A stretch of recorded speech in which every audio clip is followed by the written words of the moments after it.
நடிகை கஸ்தூரி நிபந்தனை ஜாமீன் தளர்வு கோரி தாக்கல் செய்த மனு மீதான விசாரணை டிசம்பர் 2ஆம் தேதிக்கு ஒத்திவைக்கப்பட்டுள்ளது. கஸ்தூரி தாக்கல் செய்த மனு மீது அரசு தரப்பு பதிலளிக்க சென்னை எழும்பூர் நீதிமன்றம் உத்தரவு பிறப்பித்துள்ளது. கூடுதல் விவரங்களை செய்தியாளர் சுப்பிரமணியன் வழங்க கேட்கலாம்.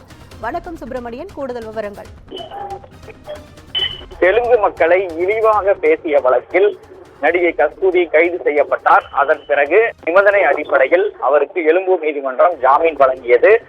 இந்த நிலையில் காவல் நிலையத்தில் அவர் எழும்பூர் காவல் நிலையத்தில் தினமும் காலை 10 மணிக்கு கையெழுத்திட வேண்டும் என்ற உத்தரவை எழும்பூர் நீதிமன்றம் பிறப்பித்திருந்தது. அதன் அடிப்படையில் தினமும் காலை 10 மணிக்கு காவல் நிலையத்தில் அவர் கையெழுத்திட்டு வருகிறார். தற்போது அந்த நிபந்தனைகளை தங்களுக்கு தளர்வு செய்ய வேண்டும் என்று கோரி நடிகை கஸ்தூரி எழும்பூர் நீதிமன்றத்தில் மனு தாக்கல் செய்திருந்தார். அந்த மனு மீதான விசாரணை இன்று வந்தது. இந்த மனுவை விசாரித்த நீதிமன்றம் டிசம்பர் 2ஆம் தேதிக்கு வழக்கு விசாரணையை ஒத்திவைத்திருக்கிறது. அது மட்டுமல்லாமல் இது தொடர்பாக அரசு தரப்பில் பதிலளிக்கவும் எழும்பூர் நீதிமன்றம் உத்தரவு பிறப்பித்திருக்கிறது.